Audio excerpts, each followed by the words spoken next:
after the failure of Snow White due to Disney CEO Bob Iger and Rachel Zegler involves more to do with how Bob Iger was recently punished in the most unexpected way possible after the box office nightmare for Disney.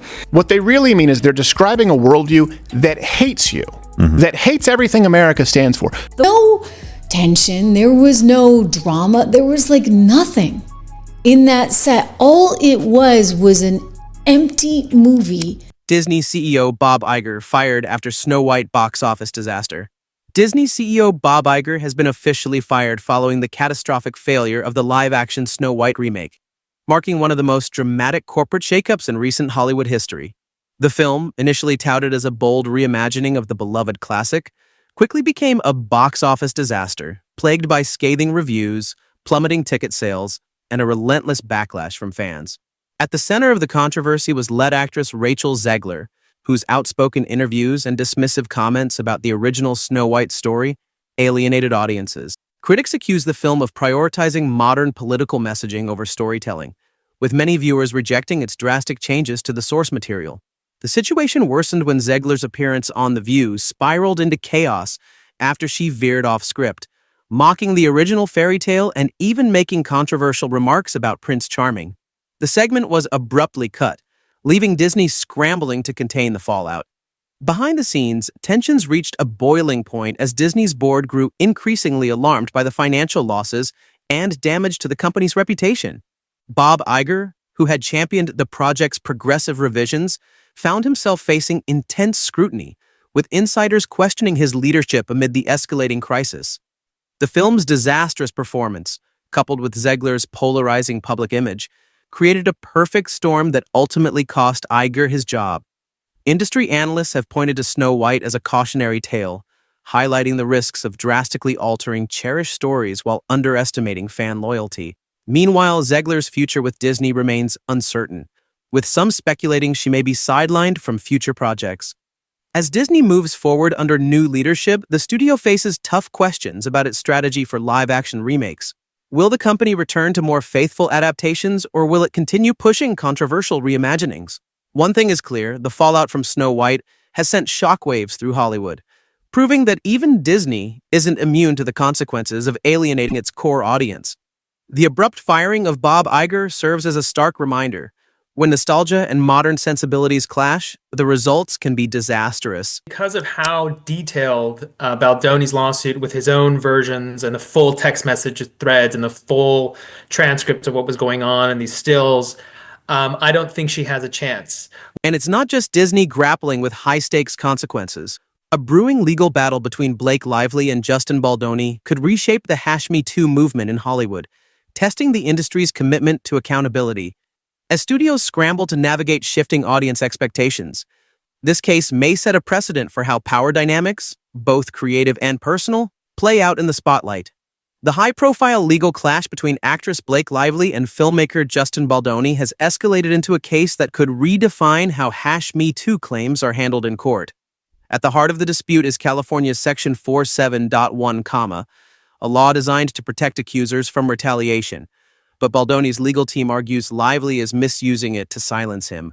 With allegations of fabricated harassment claims, a battle over creative control, and a potential landmark ruling on free speech versus accountability, this case has far-reaching implications for Hollywood and beyond. Lively initially accused Baldoni of sexual harassment, citing incidents such as improvised kissing scenes and explicit discussions on set. However, Baldoni fired back with a defamation lawsuit, claiming her allegations were a smear campaign to seize control of their film project and salvage her reputation after a series of PR missteps.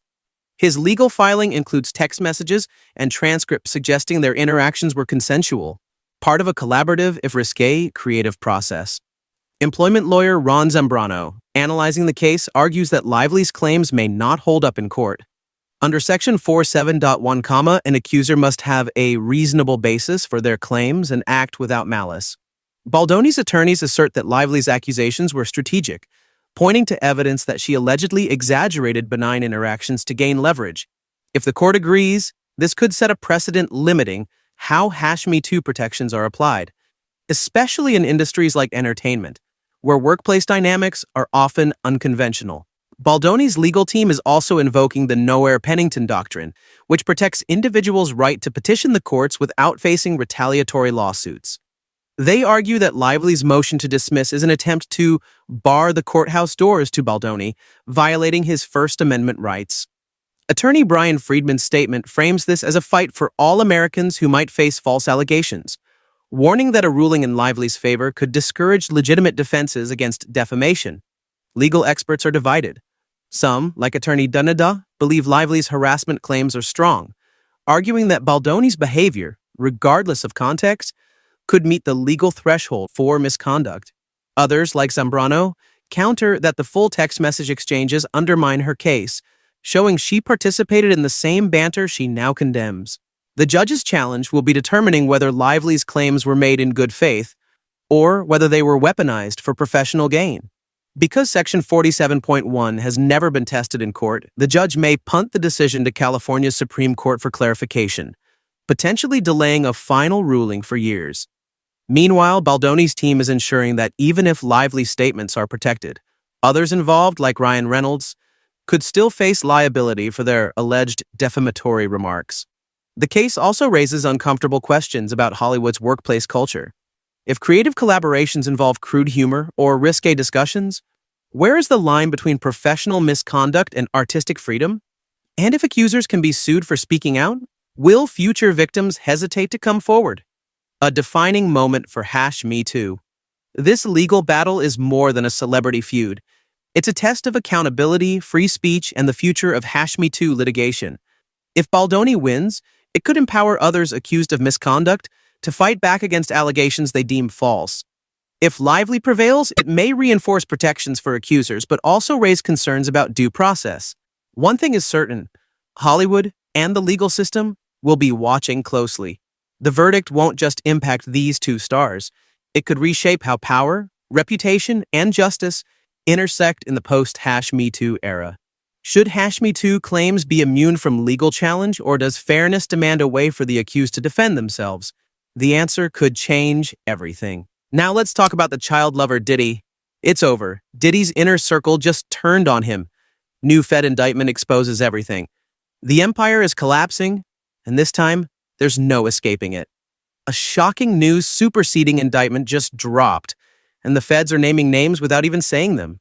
Hush money, intimidation, evidence tampering. Even media outlets he allegedly paid off are exposed. If you thought Diddy could wiggle out of this, think again. The feds have him locked in their crosshairs, and the people closest to him? They're flipping. This isn't just speculation. The indictment reads like a trap closing in, tight, deliberate, and full of coded references. The feds didn't drop this for drama. They're signaling that someone on Diddy's team is already talking. Let's break down the players in this unraveling web of secrets. 1. The enforcer, a longtime bodyguard, allegedly intimidated victims, restrained them, even participated in forced acts. Roger Bonds, Cassie's ex-security, is already cooperating, but there's another enforcer in play. And if he talks, Diddy could be done.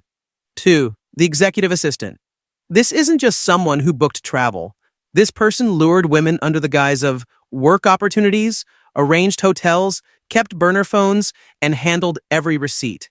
They had access to everything. If they're sweating now, they should be. 3. The music industry facilitator. A trusted name. Someone who made meetings feel legit, vouched for Diddy, and helped draw victims in. No, it's not Jay-Z, relax. But this is someone with serious credibility in the game. Who is it? That answer could shake the industry. 4. The money man. The accountant, the cleaner. The one who pushed hush money, laundered cash, and made transactions vanish. But money leaves a trail, and the feds are following it. If this person flips, we're talking bank records, fake invoices, and receipts that speak louder than words. 5. The PR fixer. You already know how stories disappear in this industry. This insider allegedly buried headlines, smoothed out scandals, and ghosted NDAs. One longtime PR rep already walked away early in the game. Is she flipping too?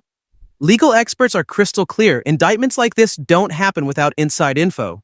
The language, way too specific. The tone, confident. Someone's talking, maybe multiple someones. If they've got text messages, emails, eyewitnesses, and people inside confirming sex trafficking or abuse cover-ups, this isn't just another celebrity case. This is a federal takedown in motion. And it's moving fast. What's next? Every flipped witness adds pressure. Every name revealed pushes the next one to cut a deal. This isn't a storm brewing, it's already raining. The question is, who will turn next? How much does Diddy really have to hide? And when this hits trial, will anyone still be standing with him? This is just the beginning. As the spotlight intensifies on high-profile figures, the public is left wondering who will be the next to face scrutiny. Drop your thoughts in the comments. Who do you think is flipping first? Diddy's time might be up. Meanwhile, the drama isn't limited to the music industry. Mikayla Nogueira's brand launch sparks backlash, with critics questioning her latest venture just as she opens up about her husband's rehab journey. The beauty influencer is navigating personal and professional challenges under the public eye. Mikayla Nogueira is no stranger to drama, and this time, the controversy surrounds her new skincare brand, POV Beauty, along with a deeply personal revelation about her husband's struggle with addiction. The internet is divided, with critics slamming her product launch while others rally behind her during this emotional chapter. Here's the full breakdown of the chaos unfolding around the beauty influencer. Mikayla's long-anticipated brand launch took an unexpected turn when she revealed POV. Beauty would focus on skincare instead of makeup, a puzzling choice for a creator famous for full glam transformations. The lineup includes a soothing priming milk, a glow serum, and a hydrating whipped cream. But critics, including Jeffree Star, were quick to call out the irony. Star mocked the campaign, saying, "Your ad is in full makeup. What does that have to do with your serum?" Fans echoed the sentiment, questioning the authenticity of the products, especially given Mikayla's history with undisclosed ads and the infamous L'Oreal mascara scandal. More on that later. Despite the skepticism, POV Beauty sold out upon launch, though some speculate it was a marketing tactic to create hype. Supporters rushed to defend their purchases, while others were stunned anyone would buy into the brand. The disconnect highlights Mikayla's polarizing reputation, loved by her millions of followers but distrusted by those who remember her past controversies. Many argue Mikayla missed a golden opportunity to lean into her own drama. Imagine the buzz if she'd launched a mascara, tying it back to the 2023 scandal where she was accused of wearing falsies in a sponsored post. A playful campaign like "Try to Prove Me Wrong" could have turned the backlash into a viral moment, with critics and fans alike testing the product for honesty. Even false lashes would have made more sense for her brand identity. Instead, the skincare line feels disconnected, leaving fans and haters alike scratching their heads. Amid the brand chaos, Mikayla dropped an emotional bombshell. Her husband, Cody, is in rehab for addiction. In a tearful TikTok, she shared that Cody voluntarily entered treatment, calling him the kindest, most selfless person, and pleading for compassion. The revelation explained her cryptic post late last year where she hinted at personal struggles while avoiding details.